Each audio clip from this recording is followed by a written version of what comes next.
अगर की जाए तो बहुत समय लगेगा।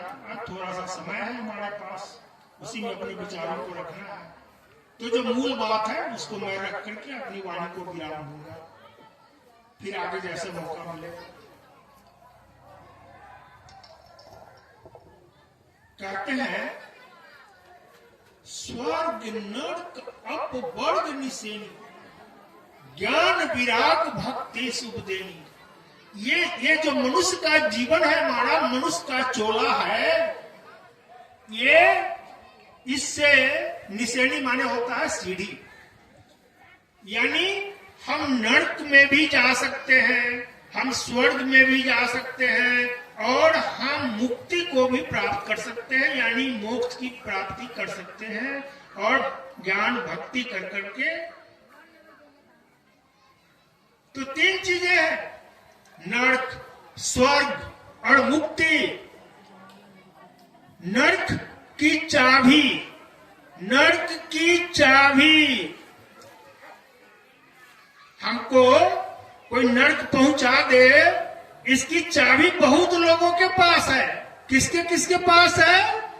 अगर हम पिता हैं तो हमको नरक भेजने की चाबी हमारे बेटे के पास भी है, हमारी बेटी के पास भी है, हमारी बहू के पास भी है, हमारे भाई के पास भी है, हमारे समधी के पास भी है, हमारी समधिनी के पास भी है, हमारे बगल के पड़ोसी के पास भी है। हमको नरक पहुंचाने की, मतलब जिस चाबी से वो ताला खुलता है जिसमें नरक में प्रवेश मिलता है, तो वो चाबी इन लोगों के पास भी है। अच्छा, स्वर्ग में, स्वर्ग वाली भी चाबी इन लोगों के पास में है। ये लोग अगर हमारे साथ अच्छा सलूक करे, प्रेम करे, हर चीज का व्यवहार सही तरीके से करे, तो हमारा जीवन स्वर्ग बन जाए, है ना। लेकिन मुक्ति की चाबी जो है वो किसके पास है? मुक्ति की चाबी इसीलिए कहा कि गुरु बिनु भवनिधि तड़े न कोई, हरि विरंची संकट सन। बिना गुरु के कोई जीवन ये भव सागर से पार नहीं हो सकता है, यानी अपने जीवन में दुखों से मुक्ति नहीं पा सकता है। इसके लिए ये मनुष्य शरीर मिला हुआ है, और हम इस संसार में न जाने किन किन चीजों को पकड़ने की कोशिश कर रहे हैं, और सारी चीजें भाग रही है। जो आज है वो कल नहीं है, जो कल है सो परसों नहीं है। हम इसी कार्यक्रम में आमंत्रण देने के लिए डीएम साहब के पास गए थे। बृहस्पतिवार के रोज शिवर के जो डीएम साहब हैं, उनको मैंने अपनी लिखी हुई एक किताब भी भेंट की। 10 मिनट का समय उन्होंने दिया और कहा कि वैसे तो हम काफी व्यस्त रहते हैं, और लेकिन हम काफी प्रभावित हैं। हम कोशिश करेंगे कि आपके कार्यक्रम में, 2 दिन का कार्यक्रम है, किसी दिन किसी मतलब कुछ देर के लिए भी आए यहाँ। तो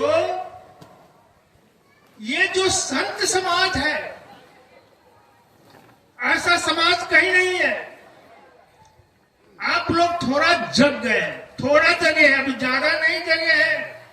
दादू साहब कहते हैं कि दरिया सोया सकल जग, जागत नहीं है कोई, और जागे में फिर जागना, जागत कहिए सोए, है ना। इस जगे हुए में जगना पड़ेगा।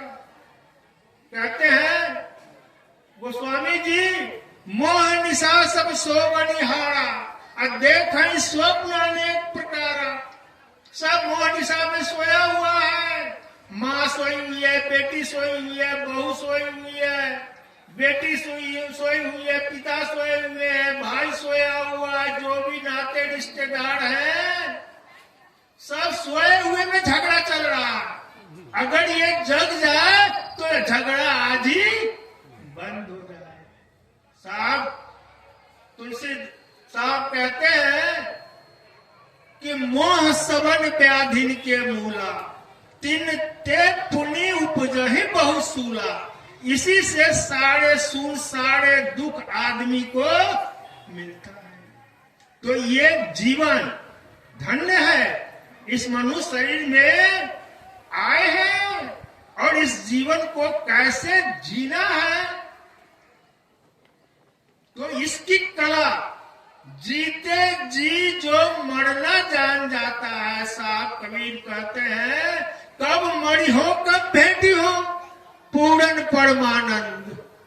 तो जीते जी समझ बुद्धि जड़ होए रहे, बल तज निर्मल होए, कहे कबीरता संत का पला न पकड़े। तो कैसे जीना है संसार में, चारों तरफ आग लगी हुई है और इस आग लगी हुई संसार में चलना है। इस संसार में चलना, अंगारों पे चलना है। इस संसार में, ये संसार बिरनी का छत्ता है, बिरनी का, और सब मधु ला करके इसमें जमा करता है। एक बार आता है मध छोड़वा, है ना, मध छोड़वा जब आता है ना तो बुला के ले जाता है, उस पर से बिरनी को उड़ा देता है। जीवन भर जो जमा किया था मधु वो रह जाता है, उसको कोई दूसरा ही उस मधु को चाटता है, आनंद लेता है। और जो पाप पुण्य करके कमाया था झूठ साच कर करके, और मध छोड़वा आता है और बिरनी को उड़ा देता है और मध लेकर के चल लेता है। बोलिए प्रेम से सदगुरु कबीर साहेब की जय, संत समाज की जय। आगे कैसा होगा साहब जी? बहुत सुंदर श्री विनोद साहब जी के विचारों से लाभान्वित हो रहे थे।